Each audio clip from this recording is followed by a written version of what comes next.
नारायणपुर एक अबुझमाड़ इलाका है जहाँ पे गाँवों की संख्या बहुत ज़्यादा अधिक है और ऐसे गाँवों की संख्या है जो बिहड़ों में बसा हुआ है, जहाँ पे अगर महिलाओं को कुछ समस्या होती है तो ये जो महिला उत्पीड़न विभाग है ये किस प्रकार महिलाओं आप तक पहुंच सकती हैं, आप उनकी तकलीफें कैसे आप तक पहुंचा सकती हैं। क्योंकि कभी कभी ऐसा होता है कि वो महिला आप तक पहुंच ही ना पाए, अंदर ही अंदर घुट रही है, तड़प रही है कि कोई उनकी मदद करे। तो ऐसा कौन सा माध्यम है जिनके माध्यम से वो आप तक पहुंच सकती है? एक तो हमारे यहाँ कई बार लैंडलाइन में फोन करते हैं हम लोगों ने प्रचार किया है, बहुत शिविर हम अंदर अंदर गए हैं तो काफ़ी प्रचार प्रसार भी किए हैं, अपने प्रोसेस भी बनवाए हैं। दूसरा है कि कई बार ऐसा होता है कि कोई महिला नहीं पहुँच पा रही है तो वो फोन करती है, हमारा नंबर भी सब जगह बटा हुआ है, सभी थानों में है, सभी जगह है, महिलाओं के पास भी है। तो वो फोन करती हैं कि मैडम ऐसा है वैसा है करके, तो उनसे हम पूछते हैं कि तुम आ सकते हो क्या, हमारे तक पहुँच सकते हो। अगर वो इजी गोइंग में कहती है कि हाँ हम आ सकते हैं तो आ जाते हैं, अगर नहीं आ पाती हैं या अपनी परेशानी बताती हैं तो हमारे आंगनबाड़ी कार्यकर्ता हैं, महिला बाल विकास में, उनसे हम मदद लेते हैं, उनको हमारे तक लाने में सहयोग। और रात्रिकालीन जो सेवाएं होती हैं, जो महिलाएं रात में अगर कोई फोन करे,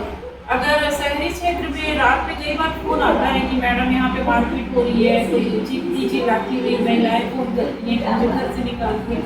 तो मेरा सबसे पहला कोशिश रहता है उसको उस जगह से हटाकर एक सुरक्षित वातावरण प्रदान किया जाए, बाद में जो भी प्रक्रिया होगी वो करेंगे। तो सबसे पहले तो मैं संबंधित थाना प्रभारी जो है उनको फोन करती हूँ कि पेट्रोल की गाड़ी भेजकर उसको सर्किल स्टॉप सेंटर पे सेंटर दे दिया जाए, उसको सेंटर दे देते हैं, थोड़ा रिलैक्स होता है, उसको अच्छा माहौल मिलता है, फिर दूसरे दिन से उसका प्रोसीजर चालू होता है। कई बार हम संबंधित थाना प्रभारी हमारी बहुत मदद करते हैं। अंदर क्षेत्रों में भी कई बार ऐसा होता है कि किसी महिला का कोई इशू है या फिर कोर्ट में केस चल रहा है, फिर भी अनावेदक मारपीट कर रहा है, तो हम संबंधित थाना प्रभारी को सूचित करते हैं कि उनसे निवेदन करते हैं, वो बिल्कुल तत्काल उसका हमारे जो भी हम उनसे अपेक्षा करते हैं वो बिल्कुल सहयोग करते हैं। और ग्रामीण क्षेत्र के जितने भी कर्मचारी चाहे स्वास्थ्य विभाग के हों या फिर जनपद के सचिव होंगे, ग्राम पंचायत सचिव, उनके थ्रू भी कई बार हमारे पास प्रकरण आए हैं। और जितने भी जनप्रतिनिधि हैं, वार्ड पंच हो गए, उनका भी होता है ट्रेनिंग किया जाता है, तो हम लोगों को बुलाया जाता है, तो हम उनको बताते हैं कि ऐसा ऐसा इस कानून में यहाँ पर वो आ सकती है, तो उनको भी इस बारे में भली बात है। ग्राम सभा होता है गाँव में, तो ग्राम सभा में भी हम जाते हैं, वहाँ पर भी हम गाँव की महिलाओं को बताते हैं कि ऐसा ऐसा कानून बना है, अगर कोई महिला इस प्रकार से हिंसा से पीड़ित है तो यहाँ पर आ सकती है। तो इस प्रकार से कि इस प्रकरण में किस प्रकार की महिलाएं ज़्यादा देखी जाती है, किस प्रकार के केस ज़्यादा आपके पास है? नारायणपुर क्षेत्र को देखेंगे तो यहाँ पर ज़्यादातर विवाह के बाद की नातेदारी में जो घरेलू हिंसा से पीड़ित महिला है वो ज़्यादा आती हैं, क्योंकि ये जो कानून है वो हर वर्ग की महिला को कवर करता है, चाहे वो जिसकी महिला लिंग पे जन्म हुआ हो, चाहे वो जन्म से लेकर मृत्यु तक सारी महिलाएं इस कानून के तहत सुरक्षा और संरक्षण पाने का अधिकार रखती हैं। परंतु नारायणपुर क्षेत्र अंतर्गत ज़्यादातर विवाह के बाद जो महिलाएं आती हैं उनको उनके केस ज़्यादा आते हैं, जैसे कि ज़्यादातर महिलाएं इस प्रकार से आती हैं कि इस क्षेत्र की महिलाएं पुरुषों की अपेक्षा ज़्यादा सक्रिय हैं और काम करने में भी वो घर से लेकर बाहर की पूरी जिम्मेदारी वही उठाती हैं। और जैसे कि वो हमेशा इस चीज़ से पीड़ित रहती हैं कि जैसे हस्बैंड वाइफ दोनों काम करने जा रहे हैं, चाहे मजदूरी करने जा रहे हैं या खेत में काम करने जा रहे हैं, तो जो भी उनकी आय होती है दिन भर की, उसमें वो पुरुष वर्ग वो शराब पीकर उस पैसे को खर्च कर देता है उसकी आय को, पर महिला को उसी पैसे से अपना घर भी चलाना होता है और बच्चे को भी पालना होता है और घर की आवश्यक चीज़ों का भी व्यय करना पड़ता है। तो ऐसी स्थिति में वो हर दिन इस चीज़ से जूझ रही हैं, क्योंकि वो इस क्षेत्र में शराब एक बुरी लत कह सकते हैं इसको, कि हर वर्ग के लोग इससे जूझ रहे हैं, चाहे वो ग्रामीण क्षेत्र पे देखें या फिर शहरी क्षेत्र पे देखें, कि पुरुष को ज़्यादा आकर्षित हो रहे हैं कि उनको कमाना भी है और साथ में ये सारी चीज़ों में वेस्ट करते हैं, पर महिला को सारी जिम्मेदारी को अकेले उठाना है। तो इसमें जब महिला पुरुष के बीच इस बात को लेके तनातनी होती है या फिर पुरुष उस प्रकार से जिम्मेदारी नहीं उठा पा रहे हैं उनका, तो ऐसी महिलाएं हमारे तक आती हैं। और बच्चों का भी देख रेख नहीं करना, कई बार ऐसा होता है, कई महिलाएं ऐसे आती है कि दोनों साथ में रह रहे हैं, अनबन हो गई, पुरुष चला गया उसको छोड़कर, फिर उस स्थिति में बच्चे का जो भी डॉक्यूमेंट है, चाहे जाति निवास बनाना हो, फिर ऐसे कोई दस्तावेज, वो सब बनाने में वो सहयोग नहीं करता है। उनके खर्चों के लिए किसी प्रकार से उसका कोई आर्थिक मदद नहीं होता है, या फिर उसको घर से बाहर रहने को मजबूर कर दिया जाता है। ऐसी महिलाएं आती हैं तो उनका हम कानून की प्रक्रिया के तहत जो भी कानून की प्रक्रिया उसके अनुसार सहयोग करते हैं। आपको कैसा महसूस होता है जब आप असहाय दुखी महिलाओं को इस दर्द से मुक्त कराती हैं और उनके चेहरे पे जब खिलखिलाता हुआ हंसता चेहरा देखती हैं, तो आप कैसा फील होता है? एक तो बहुत बड़ी एक आत्मसंतुष्टि होती है, क्योंकि जब महिलाएं हमारे पास आती हैं तो उस स्थिति में नहीं होती हैं कि उनसे मैं किसी प्रकार से खुलकर कोई बात कर सकूँ। उनको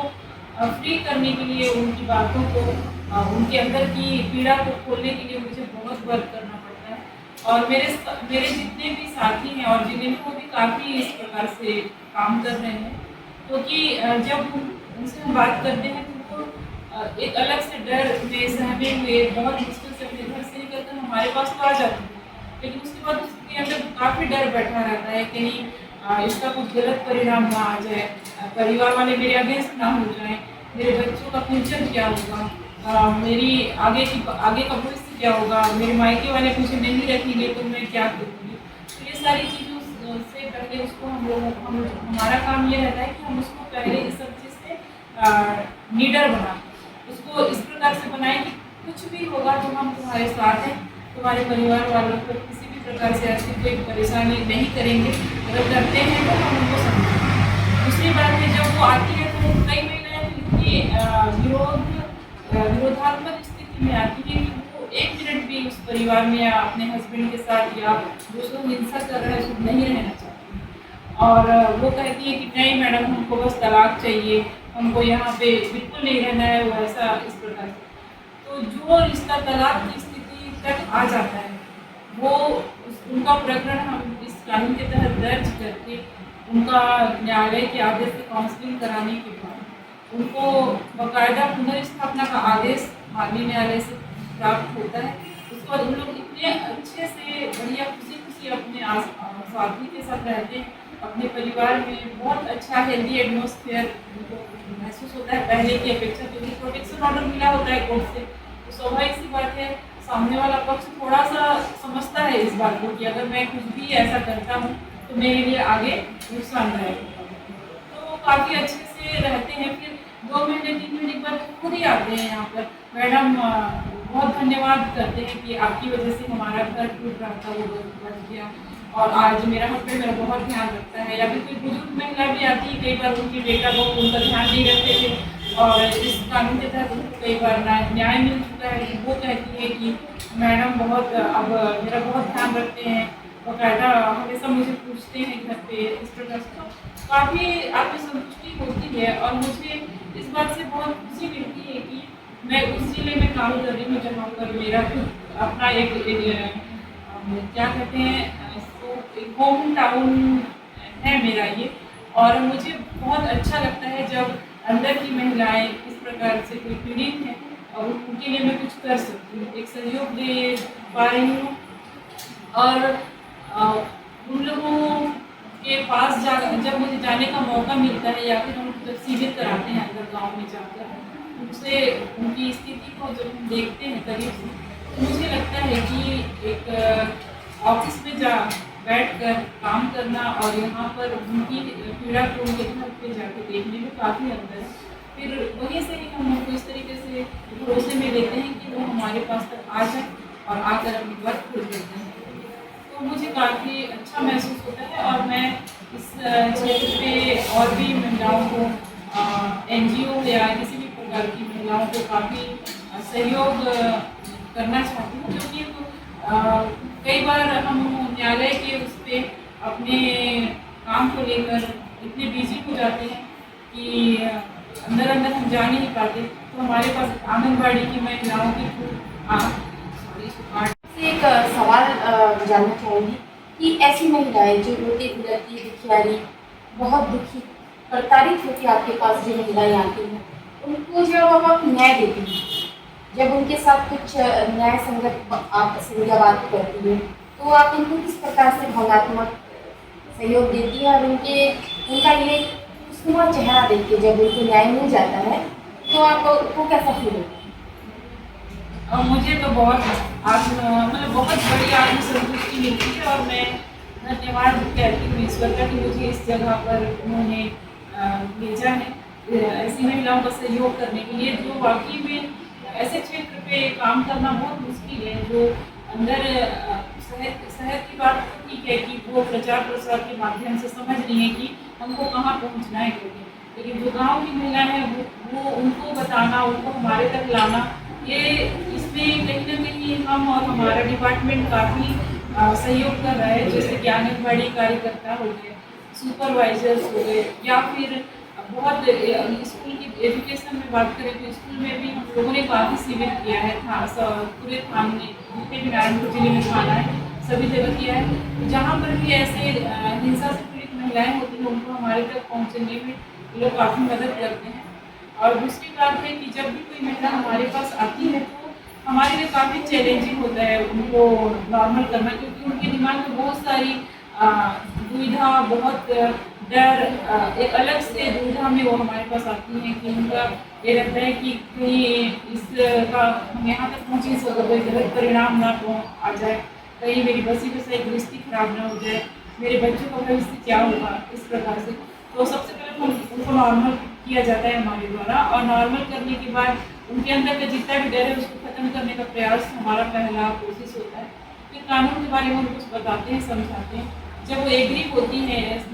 मुझे करना है, आगे आपका सहयोग चाहिए, तो पूरा ऐसा नहीं है कि हमने कोर्ट में पेश कर दिया तो हमारा काम खत्म हो गया। शुरू से लेकर आखिरी तक जब तक न्यायालय का आदेश नहीं आता, और न्यायालय के आदेश होने के बाद जब वो हमारे पास आकर कहती है कि आदेश का पालन नहीं हो रहा है, तो आदेश का पालन करवाने में हम उनकी पूरी मदद करते हैं। और उसके बाद जब वो महिला को रिलीफ मिलता है, वाकई में उसको लगता है कि हाँ इन्होंने हमारी मदद की है और इनके कारण हमारा टूटता हुआ घर बस गया है,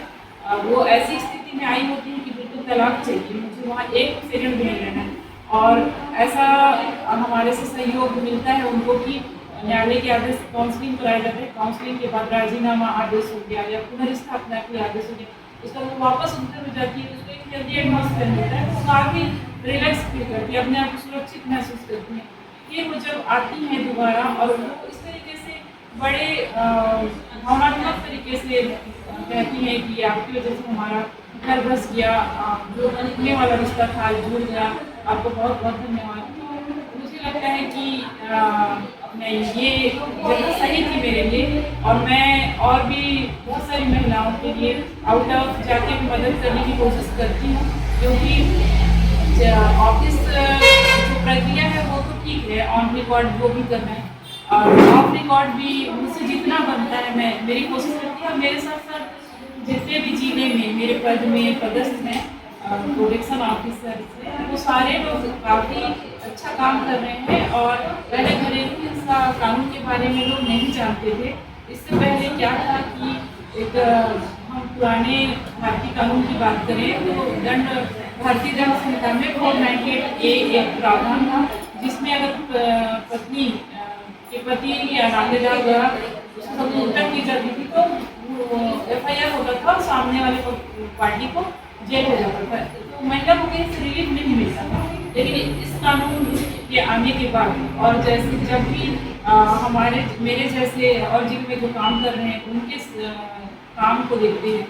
महिलाओं को इस प्रकार से एक सुरक्षा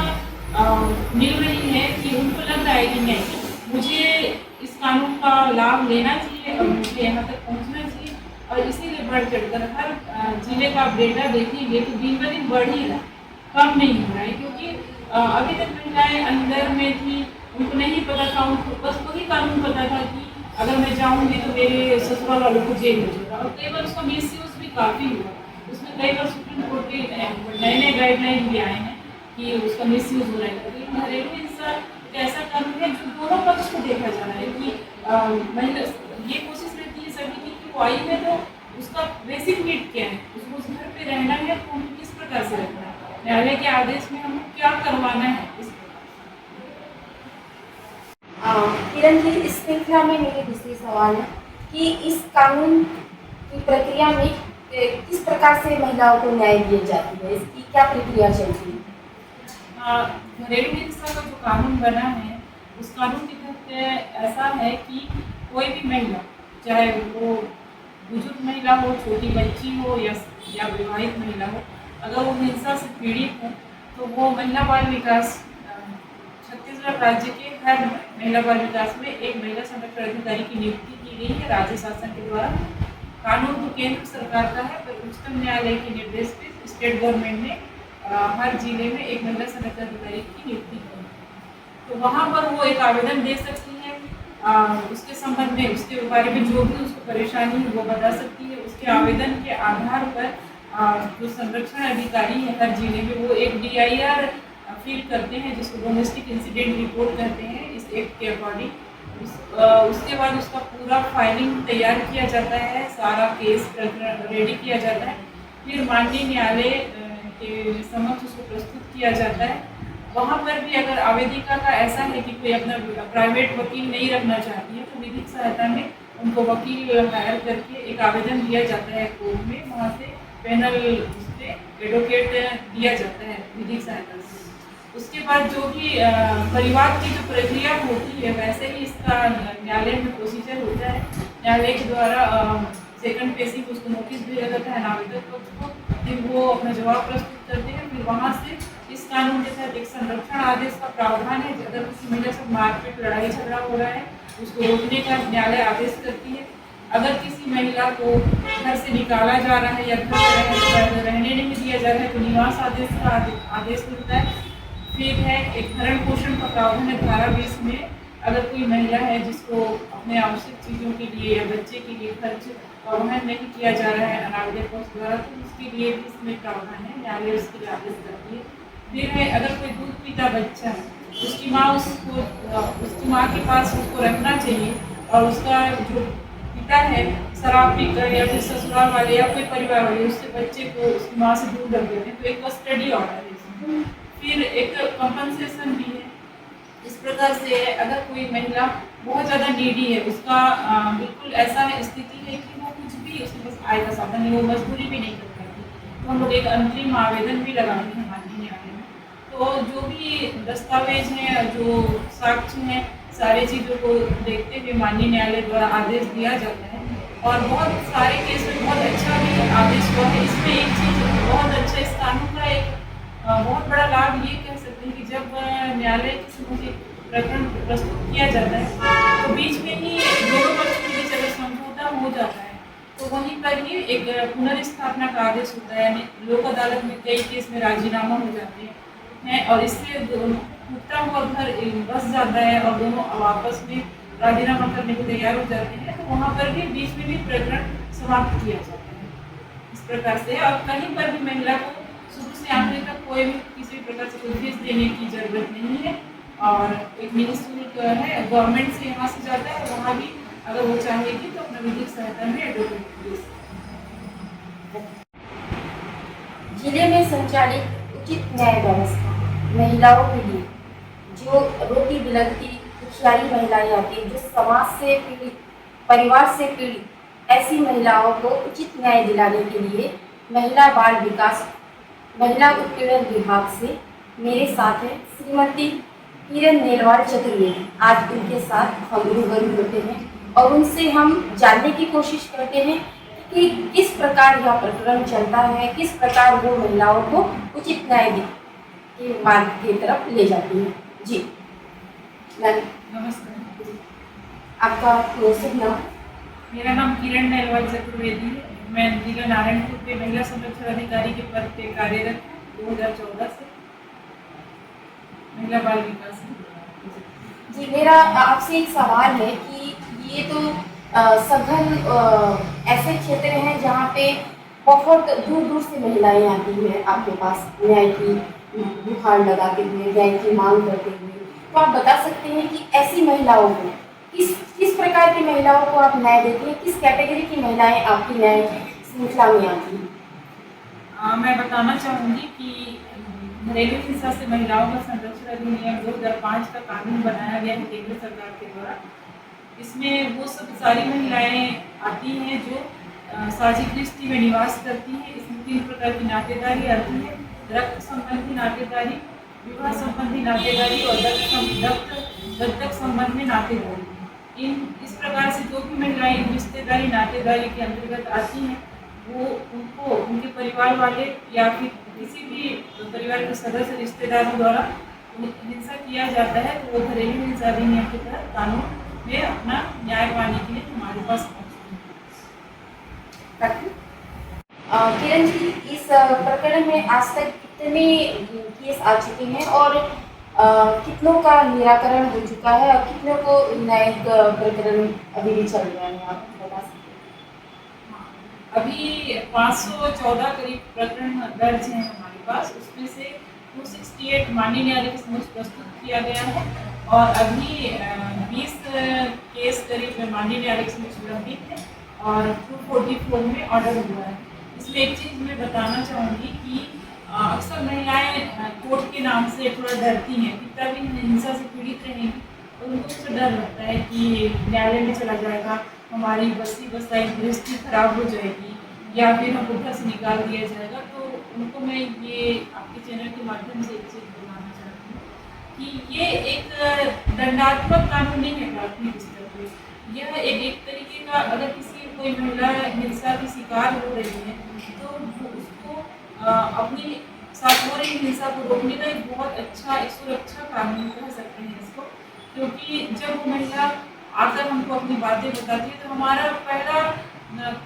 प्राथमिकता यही होती है कि वो घर पे है, उसका परिवार बस होता है, उसका परिवार ना टूटे। तो उसके लिए हमारे से जो कोशिश होती है हम करते हैं। न्यायालय के समक्ष जब प्रस्तुत किया जाता है तो हम एक काउंसलिंग का आवेदन देते हैं, अगर आवेदिका चाहती है कि समझाइश किया जाए। तो न्यायालय द्वारा हमको काउंसलिंग कराने का जब आदेश दिया जाता है तो हम काउंसलिंग करा के फिर रिपोर्ट भी प्रस्तुत करते हैं। तो वो अगर जिन भी महिलाओं के अंदर इस प्रकार से कोई भी डर है या फिर कोई ऐसा झिझक है कि कोर्ट में चला जाएगा तो ऐसा हो जाएगा या फिर संबंध टूट जाएगा या उसका पति जेल चला जाएगा, तो ऐसा कुछ भी नहीं है। प्राथमिक स्तर पर ये कोशिश रहता है कि वो दोनों उसको जो भी हिंसा हो रही है उसमें उसको संरक्षण आदेश दिया जाए और वहीं पर ही उसको एक सुरक्षात्मक निवास आदेश देते हुए उसको वहाँ रखना चाहिए। लेकिन अगर माननीय न्यायालय का आदेश होने के बाद सामने वाला व्यक्ति जिसके खिलाफ आदेश हुआ है वो न्यायालय के आदेश का पालन नहीं करता है तो सेकंड स्टेप है कि दंडात्मक प्रावधान। फिर वो दंड के लिए फिर उसको हम माननीय न्यायालय को अवगत कराते हैं कि या आपके आदेश का पालन नहीं किया जा रहा है तो ये माननीय न्यायालय के आदेश की अवहेलना मानी जाएगी, तो वो दंड के रूप में आ जाता है। तो उन महिलाओं को एक मैं बताना चाहूँगी काफ़ी हद तक जब कोई एक दूसरे से बात नहीं करता, अपनी बातों को अपने तक ही रखता है, तभी गलत नहीं होता है। तो एक दूसरे से शेयर किया जाएगा, ठीक है, आप डायरेक्टली कर पा रहे एक माध्यम ले लीजिए, वहाँ से हो सकता है। तो मैं यही कहूँगी कि आप अगर दिन ब दिन इस चीज़ से जूझ रही हैं या फिर आपके साथी कोई जूझ रहे हैं तो उनको बताइए कि इसमें डरने वाली बात नहीं है। आप जब तक खुलकर बात नहीं करेंगी तो कोई आपकी मदद नहीं करेगा। इसलिए अपने अंदर का झिझक को दूर करके खुलकर बात कीजिए, अपनी बातों को शेयर कीजिए। और अगर हमारे तक आती है तो एक चीज़ और है कि यहाँ जितने भी केस दर्ज हैं आज तक कभी उसके बारे में हम किसी से शेयर नहीं करते हैं। हमको बहुत कॉन्फिडेंशियल चीज़ों को रखना होता है और हम ना किसी का नाम हाईलाइट करते हैं और ना ही किसी के बारे में किसी की स्टोरी किसी से चर्चा करते हैं। तो ये उनके व्यक्तिगत जीवन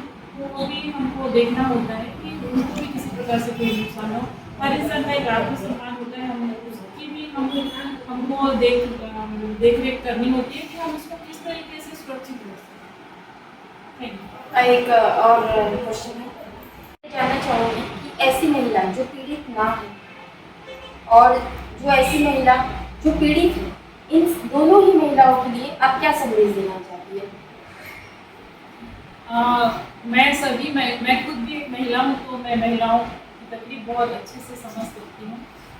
क्या होता है कि अगर शरीर में कहीं पर चोट आई है तो हम उसको दिखा सकते हैं कि यहाँ पर चोट आई है तो उसका ट्रीटमेंट कराना है। पर अगर दिमाग में कहीं पर चोट आई है, मन में कहीं पर चोट आई, भावनात्मक इस कानून में एक भावनात्मक हिंसा है, एक मानसिक हिंसा है। तो अगर कोई मेंटली टॉर्चर हो रहा है हर दिन अपने परिवार में, रिश्तेदारों में, तो उनसे मैं ये कहूँगी कि आप अगर इस प्रकार से अंदर घूमते रहेंगे तो इसका बहुत गलत परिणाम आपके स्वास्थ्य पे पड़ेगा। सबसे पहले तो आपका जो एक मेंटल स्टेटस है वो खराब होगा, आपका जो एक शारीरिक ग्रोथ है वो धीरे धीरे कम हो जाएगा, आपको अलग से और बीमारी चालू हो जाएगी। तो मैं यही कहूँगी कि अगर आपके साथ किसी भी महिला के साथ हिंसा हो रही है, चाहे वो किसी भी प्रकार की हो, शारीरिक हिंसा हो, मानसिक हो, यौन हिंसा हो, या भावनात्मक हिंसा हो, या आर्थिक हिंसा हो, तो आप उसको अंदर ही अंदर दबा के मत रखिए। ठीक है, आप हमारे तक नहीं पहुँच पा रहे हैं या फिर आपको ऐसा लग रहा है कि वहाँ तक जाएंगे तो हमारे घर की बात बाहर निकल जाएगी, कोई आपका एक विश्वास पात्र कोई है परिवार में, दोस्तों में, या किसी भी प्रकार से, उससे शेयर कीजिए। शेयर करने से बहुत सारी चीज़ें मन में जो भारीपन होता है वो कम हो जाता है, घुटन नहीं होता, जो सुसाइड केस बढ़ते जा रहे हैं वो एक कम होंगे। क्योंकि अगर कोई महिला दिमाग में ये रहेगा कि मेरी लाइफ खराब हो चुकी है, अब मुझे अपना जीवन खत्म करना चाहिए, तो ये कोई समस्या का समाधान नहीं है। आपको समस्या से बाहर निकलना है तो आपको आगे आना पड़ेगा। आप हमारे तक आज आएंगे तो हम आपकी बिल्कुल वहाँ तक मदद करेंगे जहाँ तक हम कर सकते हैं, उससे आगे भी जो भी हमसे बनेगा वो करेंगे। अगर कई बार ऐसा होता है कि बहुत नीडी महिलाएं आती है, न्यायालय के आदेश मिलने में विलम्ब होता है, प्रक्रिया है, तो उस महिला की आवश्यकता देखते हुए हम उसको कई बार उसको रोजगार भी दिलाते हैं। जैसे कि अगर कोई महिला है, उसको काम की जरूरत है, उसका तुरंत तत्काल में उसको कोई आर्थिक सहायता नहीं मिल पा रही, तो किसी दुकानों में लगा दिए, कहीं पर कोई हमारे पास कई बार कई ऑफिसर्स हैं या फिर कई दुकान वाले हैं आते हैं, मैडम कोई नीडी महिला होगी तो बताइएगा, तो हम कहीं पर मेड के रूप में उसको काम में लगा दिए, उसको भेज देते हैं कि जब तुम्हारा डेली का खर्चा निकल जाए। और जो मिडिल क्लास की महिलाएं हैं, मैं तो यही कहूँगी कि अगर आप अपने घर इस प्रकार से हिंसा से पीड़ित हैं और आपको लग रहा है कि ऐसा कुछ भी मैं कदम उठाती हूँ तो प्रॉब्लम हो सकती है मेरे घर में, तो आप एक काउंसलिंग सेटअप ले लीजिए। सखीवन स्टॉक सेंटर तो सभी जानते हैं, वहाँ पे काउंसलिंग का एक सेटअप हो जाती है काफ़ी हद तक। जब कोई एक दूसरे से बात नहीं करता, अपनी बातों को अपने तक ही रखता है, तभी गलत फहमी होता है। जब एक दूसरे से शेयर किया जाएगा तो ठीक है, आप डायरेक्ट नहीं कर पा रहे तो एक माध्यम ले लीजिए, वहाँ से हो सकता है। तो मैं यही कहूँगी कि आप अगर दिन ब दिन इस चीज़ से जूझ रही हैं या फिर आपके साथी कोई जूझ रहे हैं, तो उनको बताइए कि